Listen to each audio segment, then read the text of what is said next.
Hello guys, I'm Jim. And I'm Rhonda. We want to welcome you to the channel. If you haven't already, we invite you to subscribe. We're a travel channel that does a lot of RV life stuff and travel throughout Texas and most of the Southwest. And we include this guy. This is Bear. So that's what the videos today is going to be all about, is traveling with pets, some little tips and tricks that we found along the way, and hopefully you find these little hints that we have useful.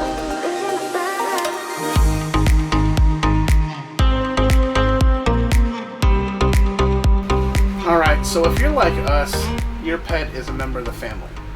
And we don't want to go anywhere without this little guy. Little? Yeah. Really? Bear here is a 4-year-old Great Pyrenees. He's a little bit over 100 pounds of muscle and fur. So he's very floofy and a mess. He's traveled with us for now almost 2 years. Yeah, he's been traveling with us the entire time we have been traveling. Yep. He's pretty much goes wherever we go. He's got to see some really great places. He's been on the beach. He's been up in the mountains. He's been in a couple national parks and numerous state parks. So the first thing we want to talk about is being prepared for your trip. Know where you're going and know if that particular location allows pets. Is it a campground? Is it a private campground? Private campgrounds we found have the most breed restrictions. They have the most restrictions, well, really about anything, but when it comes to pets, especially dogs, they will have more restrictions than anywhere else. Now, state parks, they're pretty lenient on everything. They will specify very pointedly if a dog is not allowed on a certain trail, but most of the trails are good, at least here in Texas, and most, all the parks we've been to allow dogs. They don't really have any breed restrictions, and as long as your dog is well behaved and doesn't cause trouble, you'll be fine. Now when it comes to national parks, it gets a little trickier at that point. Your pet can be with you in the vehicle, and for the most part it's going to depend on whether or not there's concrete or paved trail. Right. In national parks, a lot of them, they'll have a campground. Now, the animals are allowed in the campgrounds.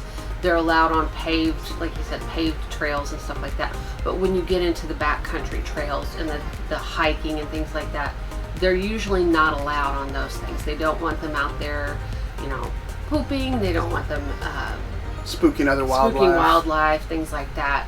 So when it comes to national parks, check very carefully where your pet's allowed and where they are not allowed. Yep.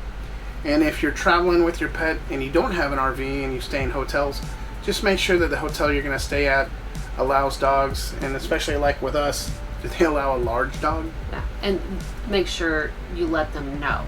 If they do allow dogs, let them know you are bringing a dog.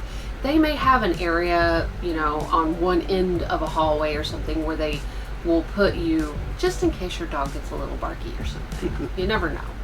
Part of the preparation phase, you want to make sure that you have all of your animals' shot records. Now, some private campgrounds are going to ask for them, so always keep that in hand. It's always good just to have them with you.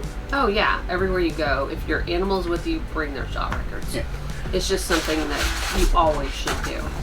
So what we do is we have a little binder here that we keep with us. It's got Bear shot records, notations of anything like any allergy interactions, medication that he may have. That way we have it in one central spot and it's always in that spot.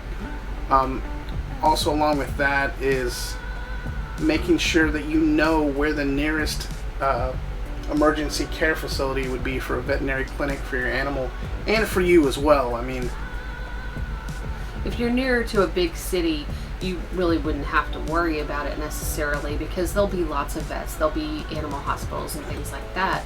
But if you're, kind of out a little bit further, only near a small town, you might want to inquire where the closest one is. That way, if you have an emergency, you know which direction to go right away. It's very important.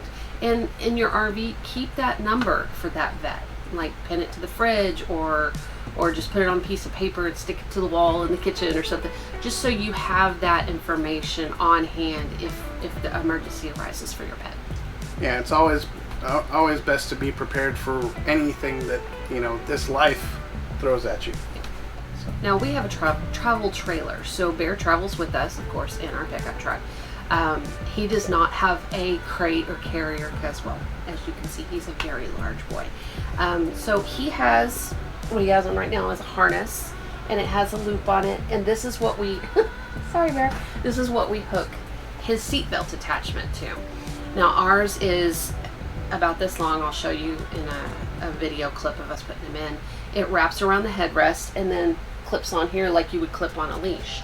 Now, what you want to make sure, if you have one of those type of restraints for your dog in the car, make sure you don't clip them to the collar.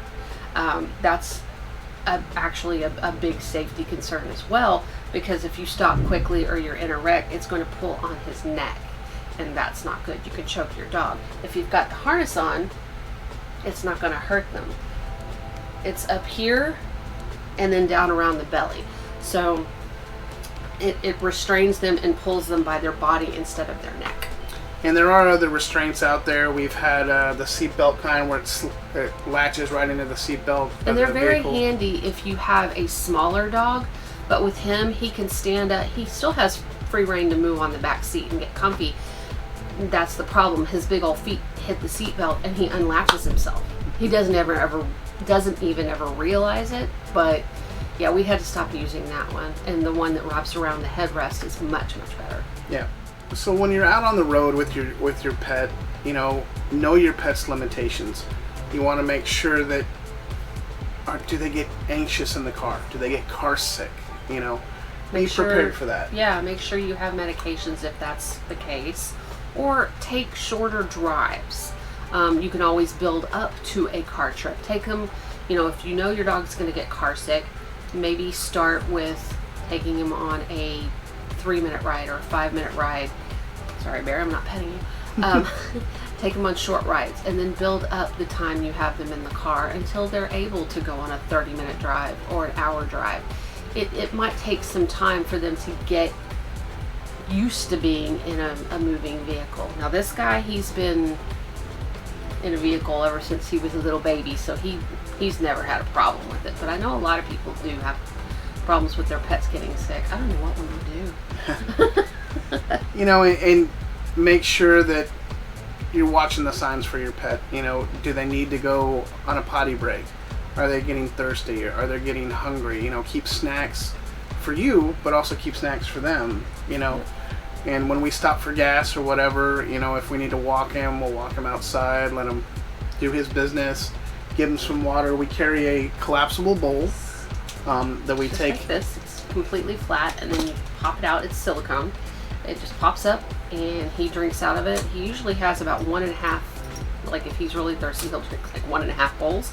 And then we just empty it out, pop it back together. I can put it in his, what we call adventure package. It's his hiking harness, and it has pockets, so we'll put it in there when we're hiking. We can put it in the door panel in the truck. I can stuff it in a bag I carry. So they're very convenient because they're so small. And there's bear hair going everywhere right now. And we mentioned food, you know, also being prepared. Make sure that you have enough food for the duration of your trip. Oh yeah. Dogs can get, or pets in general can get real finicky. You know, they may not eat the first day you travel. Yeah, if they're not used to traveling, they may kind of just be like, I don't want that right now. And that's normal. He still does that on some trips. If we have a long travel day, he's just like, I don't want any of that. But, you know, just know that you need to have it out for them, have enough for them in case they decide that they're really, really hungry. Because he will go through so much food when he finally decides to eat. So yeah, so bring a normal amount and then bring a little bit extra. Yeah. Make sure you try and store it in airtight containers. Yes. For one, obviously they're gonna, you know, if they're in the trailer or whatnot, they're gonna bounce around. You don't want to have dog food all over the place. Yeah, that would be a huge mess. It's bad enough we have dog hair all over the place, but you know, that's part of being a dog owner. Yeah, it's part of having him. But yeah, airtight containers are also important because you are camping, you are near woods and all sorts of things where there's bugs, especially ants, and they will love to get in your dog food if they're not stored properly. Yeah, I mean, obviously, if it's airtight, it's not going to smell, it's not going to attract critters, stuff Yeah. like that. And what we use, we get peanut containers, the big ones that you get from Sam's. We've put dog food in those. You wash them out, and they're a perfect container for dog food. We've also got some similar sizes. They're about this big around, and you can just stack them and put them in a cabinet, and they're out of the way, and they don't smell. So that's how we travel with it. And he knows if we pick up that container, it's food time. So. Yeah, and if your animal's being picky, bring along some of their favorite treats. Oh yeah. At least try and stimulate their appetite a little bit. Well, I said peanuts. We always bring peanuts with it because he likes to snack on peanuts. So does this guy. He always tries to hit us up for peanuts when we have them out. If they're not eating, slip a little people food in there, a little peanut or something like that. They'll really enjoy it. And maybe that'll stimulate that appetite. Now, another thing with pet safety that we recently purchased was a pet ramp. Mm-hmm. Now, Bear's a big guy. It's a lot of wear and tear on his joints to jump in and out of the truck and climb up the stairs in the trailer. Yeah. But big dogs are known for having joint problems later in life. And hip dysplasia, things like that. So especially his breed. So we want to make sure that we don't cause him any more issues when he does get older. He's already 4. So, things will start within the next couple of years, aches and pains are going to start for him. So we just want to reduce the impact on these big joints of his.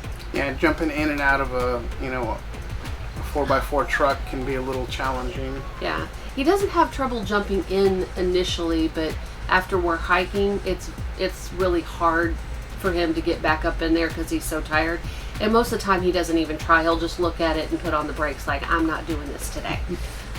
I've had to lift him up before. It's not fun. He's heavy. But he's still getting used to the pet ramp. We carry it with us.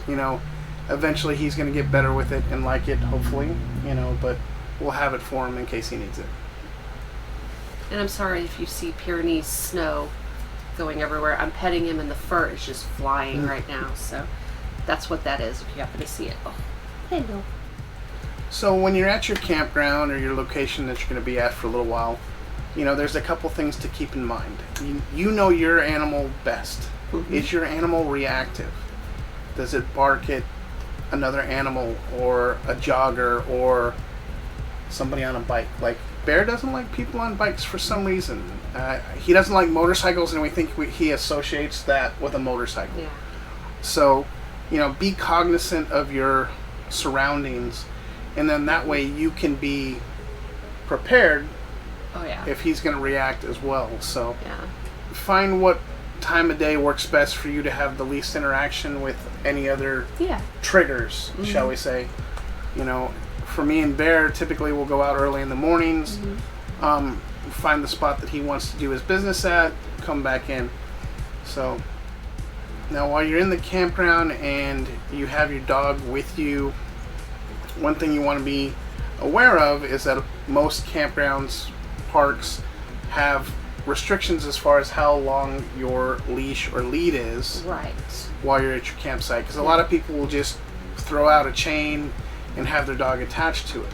Yeah, attach it to the picnic table or attach it to their rig and think they're all good. But most parks, even state parks, they have a rule. If you do put some of them don't allow for tie-outs like that, but the ones that do, most of them, at least the ones we've stayed at, have all said that those leads cannot be any longer than 6 feet. In fact, their leashes cannot be any longer than 6 feet. So those extendy leashes that you click and the dog can go a certain amount and it's like pretty far, those aren't good to begin with. I hate those things. But they allow for your dog to go much further away from you than you really should allow, and you have much less control over them. Especially with us, we have bigger dogs, so those just don't work. We have a bigger dog. We have a bigger dog. We don't. I mean, he's equivalent to dogs, but our last 2 dogs were a Rottweiler and a Australian Shepherd, so we tend to have dogs of size. Yes. Now there are some other options that you can have in your campground, also you want to make sure the campground allows it, is the portable fencing that people put out around their trailer to allow their smaller dogs to go out and have a little bit of free reign, like a dog park, so to speak. Yeah, they have their own little yard that they can get used to, and that's great for little dogs. It wouldn't work for him, because with some of those little fences, he could just step over or push it over, and But for little dogs, they're great. But as we said, you have to look into the park rules, and if they don't have it in their rules, ask them if they allow it. I think most state parks allow it, because I've seen the park hosts have them for their little dogs, but a lot of private parks just won't. Now, if you venture out and you leave your pet in the rig by himself or herself, you want to make sure that you have a way to monitor them. So one thing that we do is we have a little webcam that we put up. It's tied to our Wi-Fi here in the trailer, and if we're out walking around on a hike or a bike ride or enjoying the pool, we can time to time check in on him, make sure he's good, make sure he's not barking his head off or upset at something, or something's wrong in the trailer. And he seems to be just fine when we're gone, but we have that peace of mind. Yeah, and I mean, it took him a while to get acclimated to the trailer, to know that this is his second home. Yeah. A couple of things that we did to help him out with that was we brought in some of his toys and blankets, so that this is his favorite. This is his snake, and we play with this, not necessarily in the trailer much, but in the house we'll play with this, throw it around and things like that. In the trailer, he'll go over to his box that has 3 or 4 toys in it, pick one out, and he'll just lay it down next to him. He might lick it and lay on it, but that's all he does. It's just a comfort item. Yeah, I mean, most animals have a routine that they're comfortable with. Yeah. So we started a routine here with Bear, so over time he's become accustomed to it. Mm-hmm. His food and water are always in a certain spot. We have a carpet on the floor, because we don't really have, we have hardwood floors or vinyl floors. We have vinyl floors. Hardwood, whatever. We're in a trailer, man. So he can lay on that. If he gets hot, he can lay on the vinyl and cool off. Mm-hmm. There's even a memory foam mat in front of the kitchen sink he's been known to lay on before. So yeah, I bought it for me so I can stand on it when I'm cooking and doing dishes, but as soon as I brought it in, he claimed it for his. He likes to sleep on it occasionally. And also for you guys that may take longer expeditions and you're gone a few hours or most of the day, make sure you have a way to monitor the temperature of your rig. Yes. Especially here in Texas, when where this is day 33 now. Oh, I don't know. Of over 100-degree weather for this summer. It's hot. It's a bad one. Yeah, we're going to be setting records, I think, this year. Oh, we already have. But, you just want to make sure that your little baby is protected, and that you get a notification if something goes wrong. If you lose power, you get a notification. If the temperature goes above a certain point or below a certain point, you can set that threshold yourself to where if it gets above 78 degrees, it'll alert you, or if it gets below, 50 degrees or whatever, it'll alert you at that. So if something happens to your heat or your air, it'll alert you immediately. Now, if you do own a RV, you know that if you're inside, you can typically hear most of what's going on outside. Mm-hmm. So when we lived Bear alone in the trailer for a little bit, we actually put on the TV and we put on SpongeBob, because SpongeBob's got that high-pitched voice. It's loud, obnoxious, it's got a lot of noise to it, and, music and things like that. So it drowns out the outside noises, and now he's so used to it, we turn on the TV and put it on that. He knows that, they're not going to be here, and he settles in pretty well. Yep. Another good tip is to have some type of sticker or information that you can put on the door of your rig when you're gone that says, hey, there's an animal in here, there's 1 dog, 1 cat, 1 crocodile, whatever. That way, if something happens to your rig when you're not here and somebody comes up to check on it, they know, hey, there's an animal inside, and they need to get them out. And that's also a good idea to put a contact phone number. Mm-hmm. That way, if something happens, they can get a hold of you when you're not here. Yeah.